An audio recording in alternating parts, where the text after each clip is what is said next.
días. Muchas gracias por la invitación a participar en este debate. Voy a hacer 3 objeciones jurídicas al proyecto de ley aprobado en la Cámara de Diputados. Para otras críticas me remito a la nota que presentamos al Senado el 26 de junio con la firma de casi 1.900 colegas de la matrícula de todo el país. La primera objeción. El derecho a la vida desde la concepción está expresamente reconocido en normas de máxima jerarquía en nuestro país. El aborto, en cambio, es un delito que tiene algunas causales de no punibilidad previstas en el Código Penal. A pesar de ello, los artículos 5 y 6 del proyecto de ley pretenden garantizar el aborto como si hoy fuera un derecho. Pero ese supuesto derecho al aborto no existe. No está reconocido en ninguna de nuestras normas vigentes y tampoco se deriva de una interpretación razonable de ellas. Por el contrario, el derecho a la vida se encuentra protegido en varias leyes que establecen, por ejemplo, la obligación del personal de la salud de respetarlo desde la concepción y hasta la muerte. También en el Código Civil y Comercial de la Nación y en la Ley 24.901, que dispone: la madre y el niño tendrán garantizados desde el momento de la concepción los controles, atención y prevención adecuados para su óptimo desarrollo físico, psíquico y social. ¿Qué hace el proyecto de ley con estas leyes? Nada.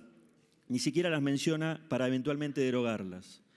El derecho a la vida desde la concepción también está reconocido de forma directa en 13 constituciones provinciales, es decir, en más de la mitad de las provincias que integran nuestro sistema federal y que ustedes representan. ¿Qué hace el proyecto de ley? Nada, las ignora como si no existieran. Finalmente, el derecho a la vida desde la concepción está protegido en el artículo 75, inciso 23 de la Constitución y en 2 tratados internacionales a los que se les otorgó jerarquía constitucional y que analizaré después. ¿Qué hace el proyecto de ley? Pretende borrar de un plumazo todas estas normas y descartarlas. El proyecto además ni siquiera intenta crear un nuevo derecho, sino que tiene la pretensión insólita de garantizar lo que no existe y lo hace sin ninguna explicación.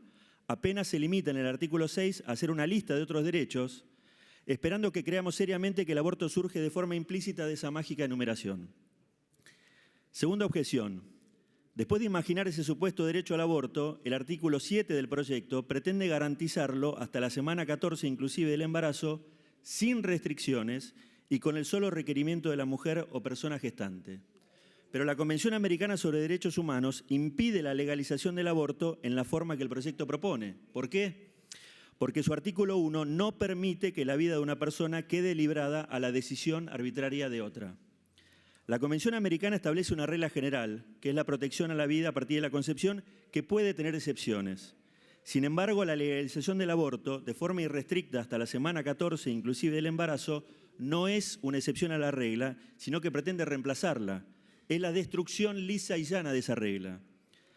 Dado que la Convención también impide que una persona pueda ser privada de la vida de forma arbitraria, el Congreso no puede sancionar una ley que reconozca un derecho a terminar con la vida de las personas por nacer sin expresión de causa, sujeto a la sola voluntad de quien toma la decisión de terminar el embarazo.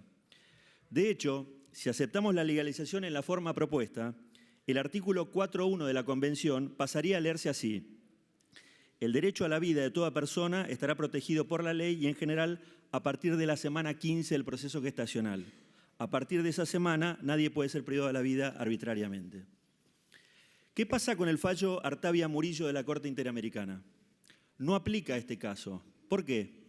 Porque Artavia se refiere a la fecundación in vitro y no al aborto. Allí se discutió el estatus de persona de los embriones no implantados, no de los que ya están dentro de la persona gestante.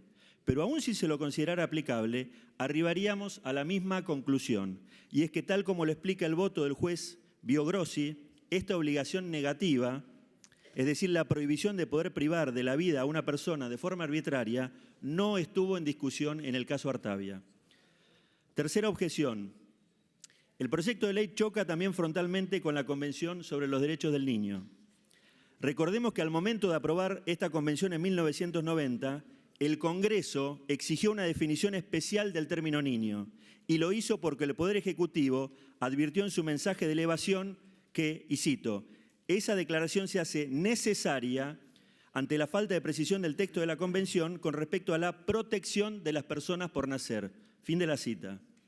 Es por esa razón concreta de proteger a las personas por nacer que el Congreso le ordenó al Poder Ejecutivo que al ratificar esa convención hiciera una declaración en el ámbito internacional que fijara el alcance del término niño para nuestro país. Y el criterio exigido por este Congreso es que debe interpretarse que para la República Argentina, niño es todo ser humano desde el momento de su concepción y hasta los 18 años de edad.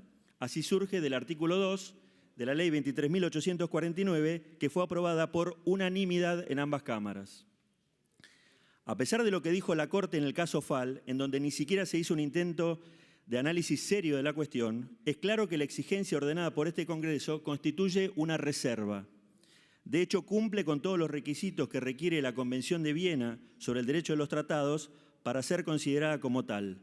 No solo ordena una determinada interpretación del término niño, sino que extiende hasta el momento de la concepción el derecho intrínseco a la vida previsto en el artículo 6 de la Convención. Gracias. Esa extensión del derecho a la vida implica una clara modificación del alcance de esta Convención, que así modificada fue elevada a jerarquía constitucional en 1994. Ningún órgano del Gobierno federal puede desconocer cuál fue de buena fe la intención y el modo en que la Argentina se obligó a cumplir la Convención en el ámbito internacional. Tampoco que junto con la modificación ordenada por este Congreso adquirió jerarquía constitucional.